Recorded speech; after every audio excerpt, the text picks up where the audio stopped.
तो आप लेकिन उसको बहुत मुश्किल है, वो देखे नहीं। मुगलिया हुकूमत ने इस पर अपना परचम लहराया। सियासी वजहों के तहत शाहजहां ने अपनी पुरानी राजधानी आगरा को छोड़कर इस लाल किले की बुनियाद डाली और दिल्ली को अपनी नई राजधानी बनाकर यहीं से पूरी मुगल सल्तनत पर हुकूमत का आगाज किया।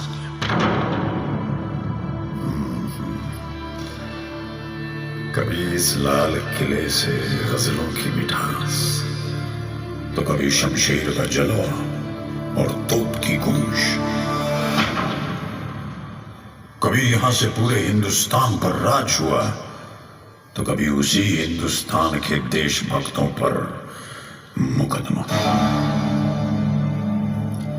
न जाने कितनी दफा इसे लूटा गया, इस पर खौफनाक हमले हुए। न जाने क्या क्या देखा है इन दीवारों में, पर ये लाल किला ही तो है जिसने मुझे यानी कि वक्त को ये सब सहने के बावजूद मात दे दी। न सिर्फ पिछले 400 साल से ये यहां बेबाक और निडर खड़ा है, बल्कि आज भी हिंदुस्तान का बुलंद निशान है।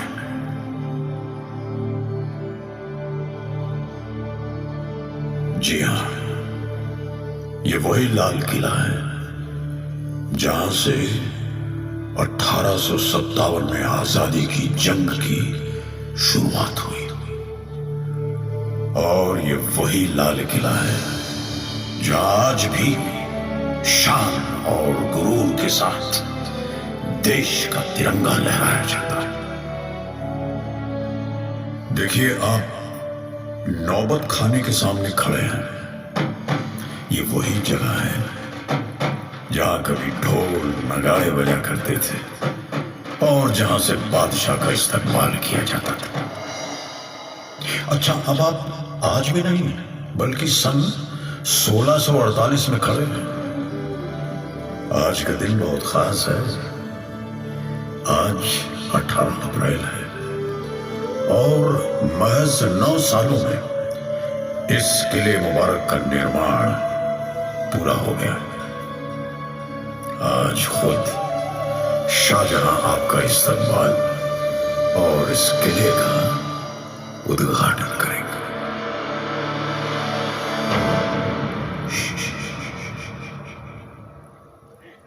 अपनी नजरें जरा नीची कर लें। शाहजहां की चहेती बेटी, शहजादियों की शहजादी जहानारा अपने कनीजों के साथ नौबतखाने की तरफ तशरीफ ला रही है।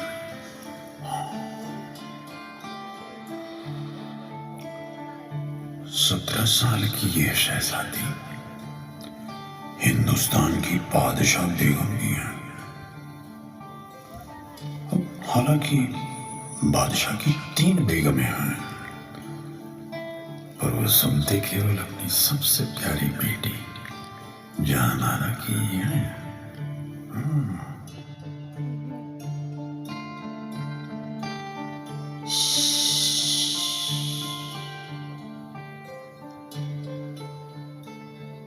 कुछ सुना तुमने?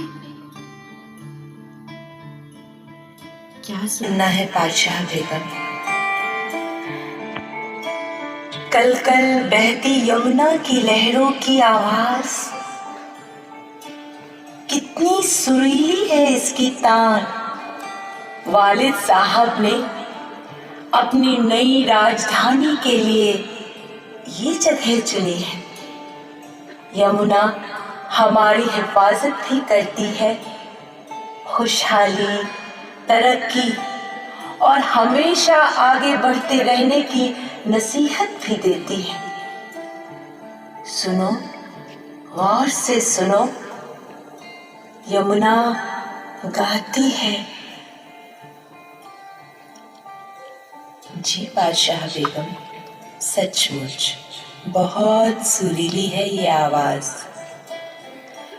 जैसे छेड़ दिया है किसी ने राग दरबारी। नहीं नहीं, ये तो है राग हिंडोल। शहजादी साहिबा, देर हो रही है, हमें चलना चाहिए। बादशाह हुजूर दीवाने आम पहुंचते ही होंगे। हाँ हाँ, तो फिर चलो, जल्दी चलो। आज तक आप शाहजहां से सिर्फ किताबों के पन्नों में मिले होंगे।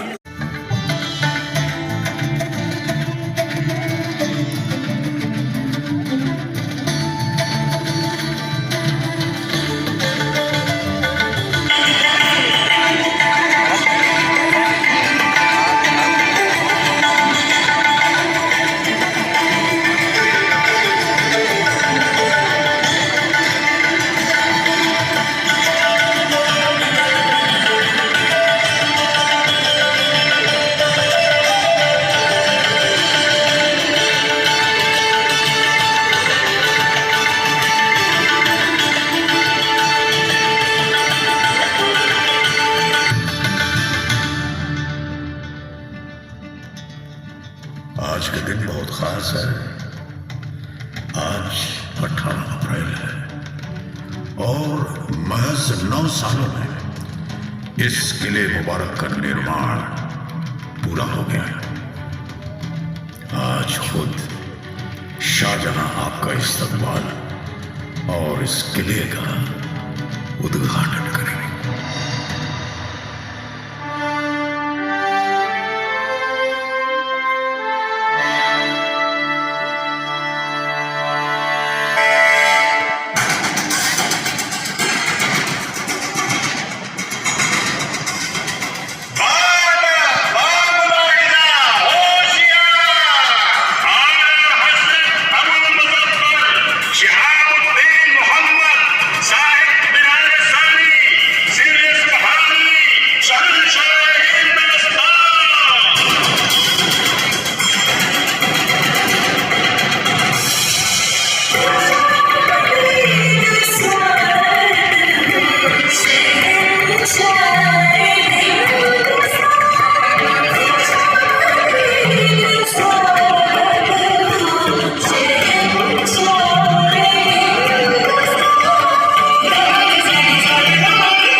शहजादी रोशनी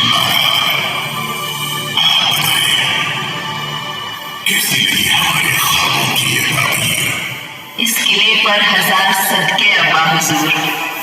सच कहूं तो ऐसा लग रहा है जैसे खुदा की जन्नत को अब जमीन पर ले आए हैं।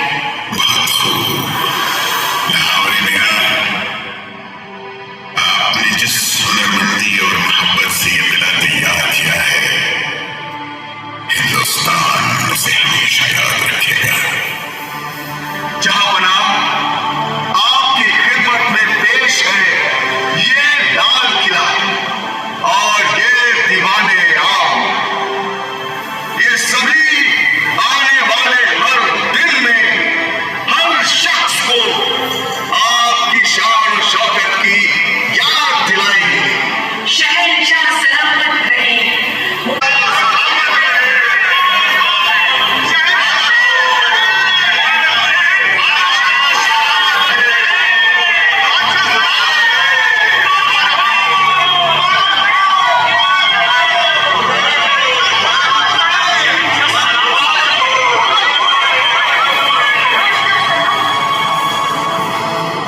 इतिहास को किताबों के पन्नों के जरिए पढ़ने में और इतिहास के खेल को अपनी आंखों से देखने में जमीन आसमान का फर्क होता है। आज इतिहास आप सबके लिए इतिहास न रहकर हकीकत में बदल जाएगा।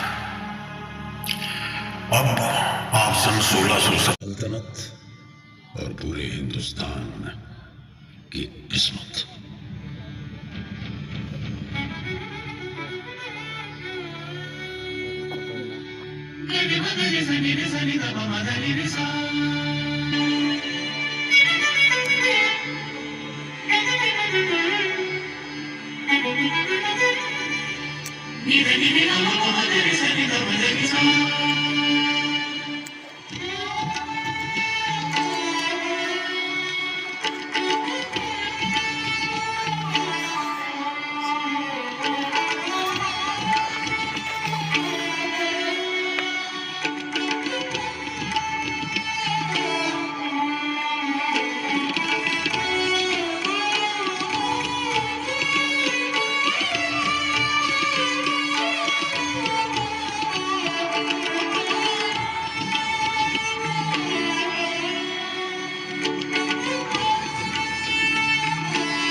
पर इन 9 वर्षों में बहुत कुछ बदल गया है।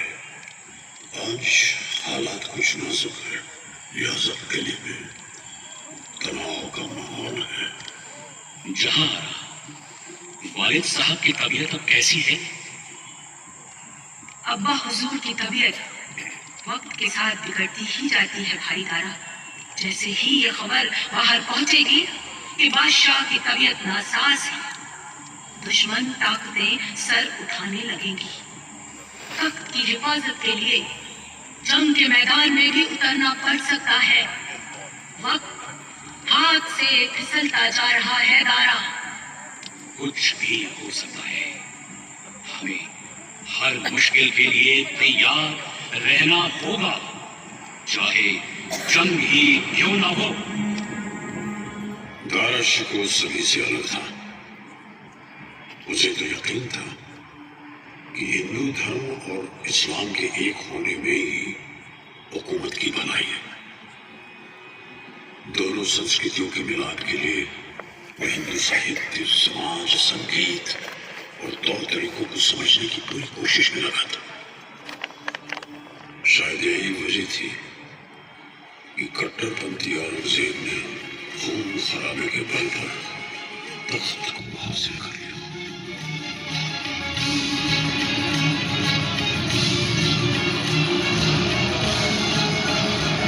हिंदुस्तान के तख्त को जीतने के बाद औरंगजेब ने दारा शिकोह का सर कलम कर उसे सुनहरी पगड़ी में लपेटकर अपने अब्बा हुजूर को तोहफे की शक्ल में भेज दिया।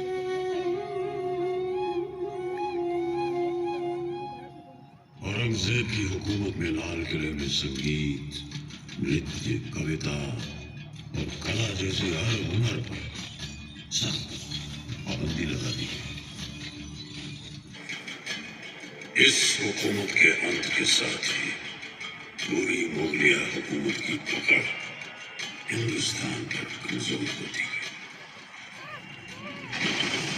दक्षिण में मराठी, पंजाब में सिख, आसाम में और न जाने कितनी जगहों पर अलग अलग बाज ताकतें खड़ी होने लगी।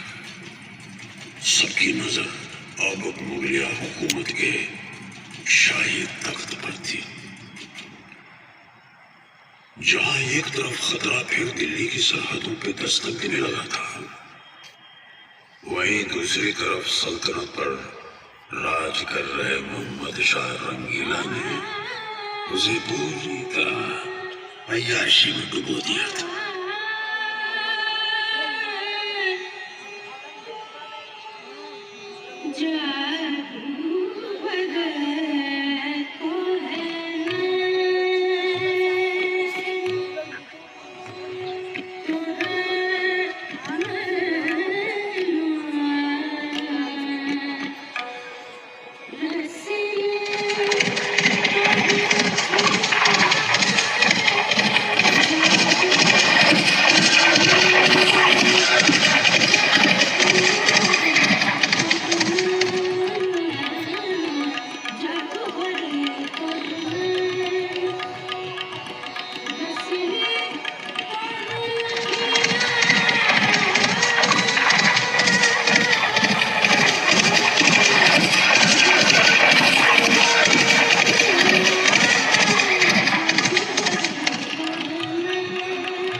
लाल किले की शान को पल भर में मिट्टी में मिला दिया।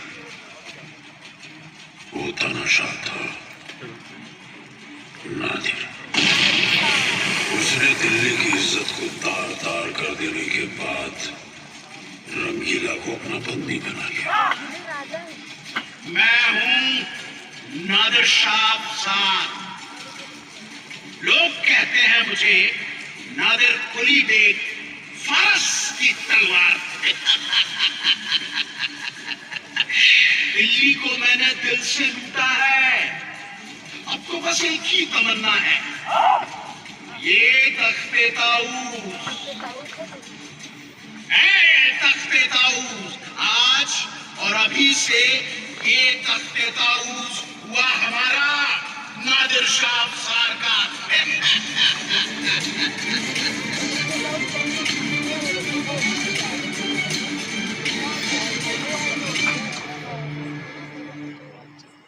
कहते हैं दिल्ली की लूट को नादिर शाह 700 हाथी, 400 ऊँटों और 12,000 घोड़ों पर लादकर फारस ले गया। किसी लूट में शामिल था मुगलों का मशहूर तख्त ताऊस। कई कीमती रत्नों से बना ये तख्त कभी मुगल सल्तनत की शान की निशानी हुआ करता था। न जाने कितने दिनों तक जली थी ये दिल्ली, पर इस डगमगाती हुई हुकूमत के पास अभी एक और नूर बाकी था, कोहिनूर। वही कोहिनूर जो आज ब्रिटेन में मौजूद है। उस जमाने में कोहिनूर का वजूद महज एक अफवाह थी। अब कैसे न होती। गीला ने उसे अपनी पगड़ी की वटों में छुपा कर रखा था।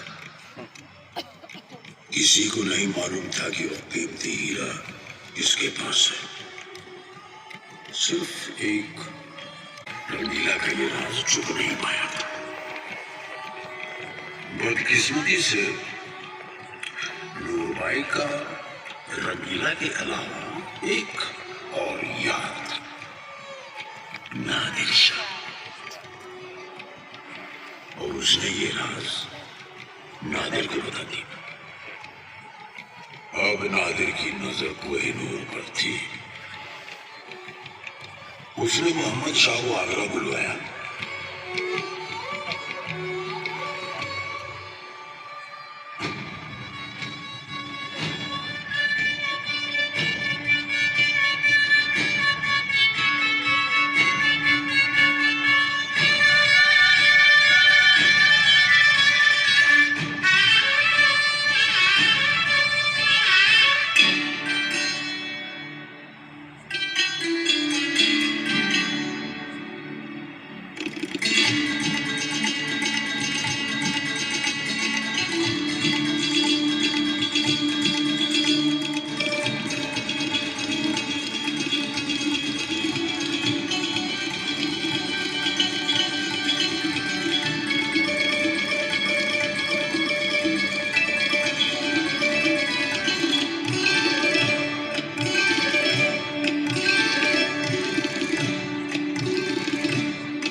बदलने के रिवाज के बहाने हीरे को हासिल कर लिया।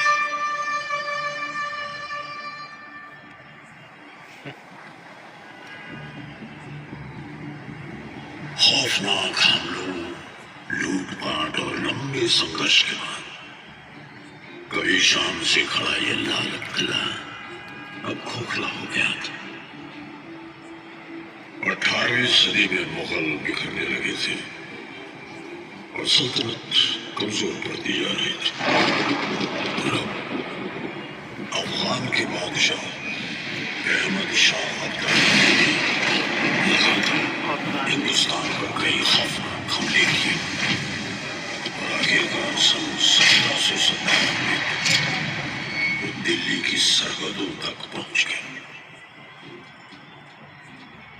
उस वक्त राज कर रहा मुगल बादशाह आलमगीर बस नजीब के हाथों की एक कठपुतली बनकर रह गया और ताकतवर बनने की चाह में उसने आलमगीर कुनबे का कत्ल कर दिया।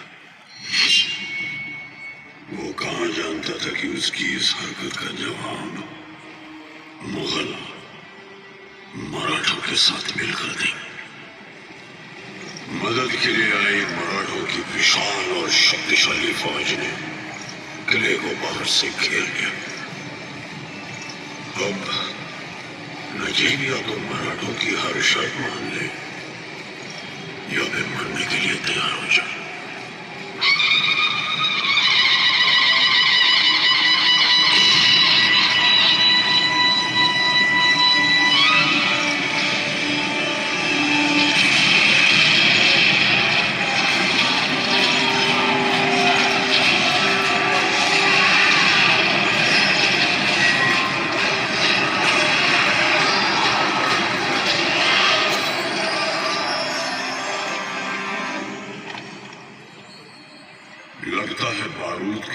की बरसात अब रुक गई है। शायद नजीब ने मराठों की सही शर्तें मंजूर कर ली। मराठों ने आलमगीर को तख्त पर बैठा तो दिया, लेकिन दिल्ली में अब पेशवा का ही राज था और लाल किला मराठों का बच चुका था।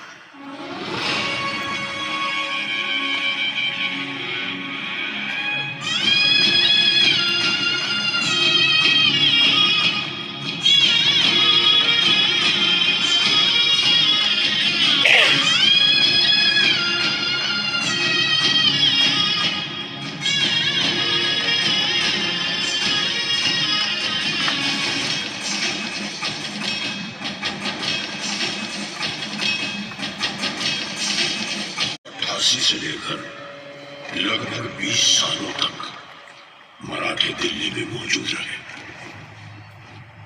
लेकिन किस्मत ने एक बार फिर आसा उठेकर, और वो भी अपनी हुकूमत दिल्ली में ज्यादा दिन नहीं चला पाए। सुनाई दे वही भारत के इतिहास में बसी एक दर्दनाक याद को जन्म देने वाली ब्रिटेन से आई ईस्ट इंडिया परीठ पत्थर से देने वाले भारतीय कहाँ चुप बैठने वाले थे। जगह जगह विद्रोह की आग भड़कने लगी। नाना साहब, कातिया टोपे, अजीमुल्ला, बांदा का नवाब और झांसी की रानी अब आजादी की जंग के लिए तैयार होने लगे। गुप्त पैगाम कमल और रोटी के जरिए गांव-गांव घूमने लगे ताकि अंग्रेजों को इस बगावत की खबर न लगे। 10 मई 1857 के दिन क्रांतिकारी आजादी का नारा लगाकर मेरठ से दिल्ली की ओर निकल पड़े, बादशाह हिंद को अपने फर्ज की याद दिलाने। बादशाह हिंद यानी कि मुगलिया हुकूमत का आखिरी वारिस बहादुर शाह जफर। बादशाह सलामत रहे। हुजूर, अंग्रेजों की ये कंपनी पिछले 100 सालों से अपने निजी मकसदों के चलते हमारा इस्तेमाल कर रही है। सरहदें तो तब पार हुई जब हमें जबरन राइफल इनफील्ड 54 थमा दी गई। इस राइफल को चलाने के लिए कार्टेज को मुंह से फाड़ना पड़ता है। कार्टेज को दांत से फाड़ने का मतलब गाय और सुअर की चर्बी को अपने मुंह से लगाना। और अब बगावत तो होकर रहेगी। आज से हर दिन तक हमारा नाम और हिमायत दोनों हिंदुस्तान के साथ रहेगा। हम सब एक हो अपनी जमीन की आजादी के लिए जंग लड़ेंगे। लाल किले से दी गई 21 लोगों की इस सलामी से पूरा शहर जागरूक। सदियों बादशाही तख्त को अपनी खोई हुई इज्जत वापस मिली और पूरा देश दुश्मन का सामना करने के लिए एक होकर खड़ा हुआ। आजादी की ये जंग बख्त खान की अगुवाई में लड़ी जा रही थी, जिसे खुद बादशाह ने चुना था। हिंदुस्तानी फतेह के बहुत करीब थे जब बख्त खान ने बादशाह से अपनी अगुवाई में एक आखिरी जंग लड़ने की दरख्वास्त की। बादशाह ने बख्त खान की बात मान तो ली, लेकिन उन्हें क्या मालूम था कि उनके महल में ही अंग्रेजों के वफादार खबरी छुपे बैठे हैं। कोई और नहीं बल्कि उनके अपने परिवार के सदस्य। बदकिस्मती से वो गद्दारों के बहकावे में आ गए और उन्होंने जंग में अपने फर्ज को त्याग दिया। फिर घुस पड़े अंग्रेज लाल किले के अंदर। सैनिकों का जोश टूट गया और वो बिखरने लगे। शायद शाही परिवार हुमायूं के मकबरे में जा छुपा। उन्हीं के बीच छुपे हुए गद्दारों ने बादशाह से आत्मसमर्पण करवा दी और अंग्रेजों ने मौका मिलते ही लाल किले पर कब्जा कर लिया। दिल्ली में लूट के नजारे थे और अंग्रेज अफसर हॉटसन को अपने कातिलाना इरादों को अंजाम देने का मौका मिल गया था। Major William Hodson, east India company ने उसे इस बगावत को रोकने और राजद्रोहियों के मन में डर पैदा करने के लिए खास ब्रिटेन से बुलवाया। This is Brevet Major Hobson, and I never let my men take any prisoners, but shoot them at once. Fire!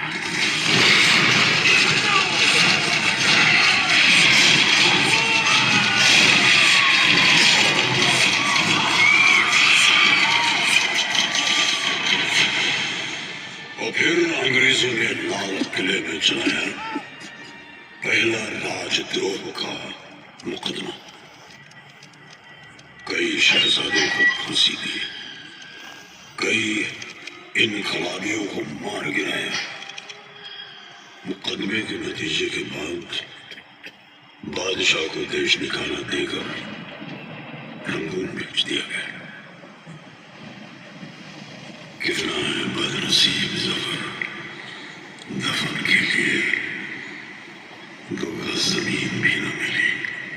कोई यार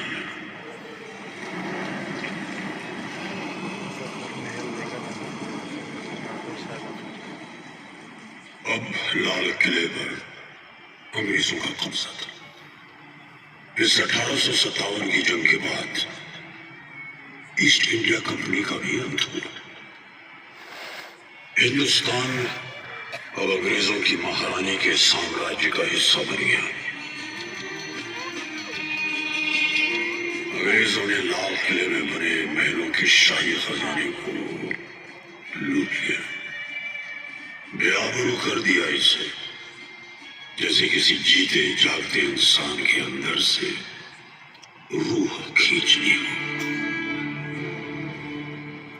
1857 में जो आग देश की आजादी के लिए उठी थी, अंग्रेजों ने उसे दबा तो दिया, लेकिन उस आग ने ज्वाला का रूप ले लिया था। देश को अंग्रेजों से आजाद कराने के लिए वतन परस्ती की अलग अलग आवाजें उठी। मुल्क में इनकलाब को एक नई दिशा मिली। 1911 में अंग्रेजों ने दिल्ली को अपनी राजधानी बनाया तो लाल किले की अहमियत और उभरी। एक बार फिर वो हिंदुस्तान का प्रतीक बन गया। अब हिंदुस्तानी जानते थे कि अंग्रेजी हुकूमत को हटाना है तो लाल किले पर भारत का झंडा फहराना होगा। 1941 में हिंदुस्तानियों ने आजादी की तरफ एक और कदम बढ़ाया और आजाद हिंद फौज का जन्म हुआ। हिंदुस्तान की अपनी फौज। इस आंदोलन की शुरुआत की Subhash Chandra Bose. We have undoubtedly traveled a long way towards the goal of Swaraj, but complete independence has yet to be won.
सिपाहियों में से लगभग 23,000 शहीद हो गए। कुछ 15,000 को रंगून, बैंकॉक और सिंगापुर से पकड़ कर हिंदुस्तान लाए। नीलगंज, मुल्तान, मद्रास और कई अन्य जगहों पर एक कैद करके उन पर जुल्म उठाए गए। कितनों को तो राजद्रोही करार देकर फांसी के फंदों पर चढ़ा दिया।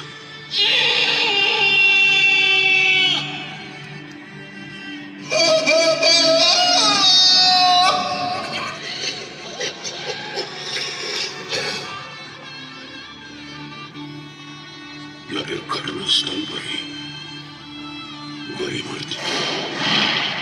यहाँ बराबर में बसे सलीमगढ़ के किले में हुए जुल्म यहाँ के इतिहास का एक दर्दनाक हिस्सा है। नवंबर 1945 में आजाद हिंद फौज पर पहला मुकदमा इसी लाल किले में चलाया गया।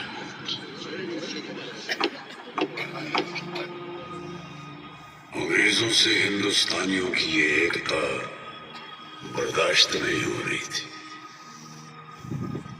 देश के टुकड़े करने के लिए उन्होंने एक और दांव खेला।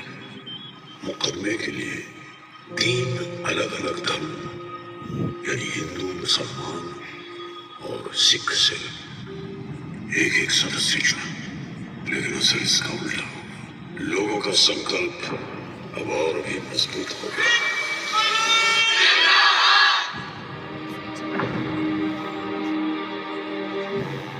पूरा देश इन तीनों जवानों के हक में उठ खड़ा हुआ।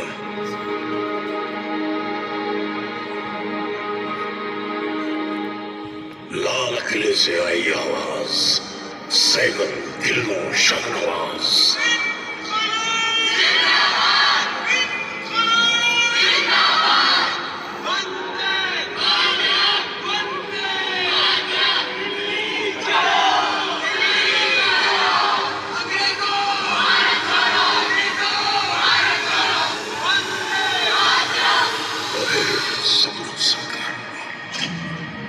भारत देश आजाद हुआ।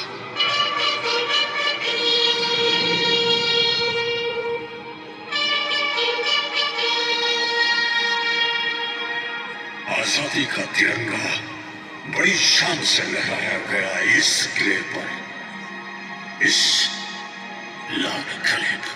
On this historic day, when India checked her fate as a free and independent dominion of the British Commonwealth of Nations, I tend to all my greetings and heartfelt wishes. Long years ago, we made a pact with destiny. At the stroke of the midnight hour, when the world sleeps, India will awake to life and freedom.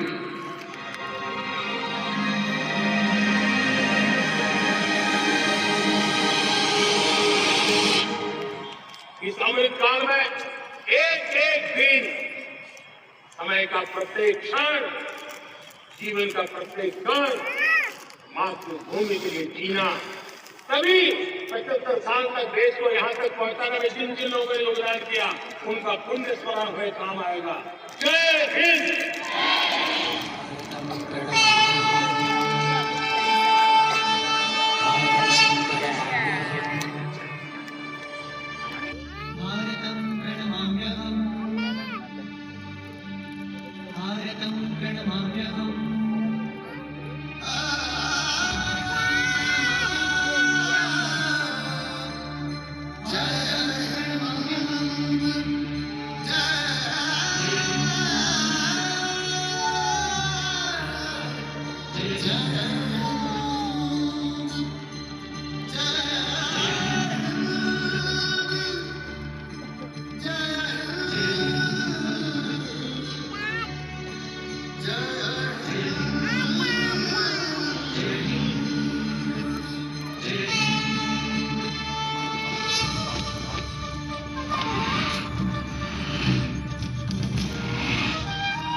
मेरा अलबेला है देश मेरा, वही तो उम्मीद मेरी, वही है आदेश मेरा, वही तो उम्मीद मेरी, वही है आदेश मेरा।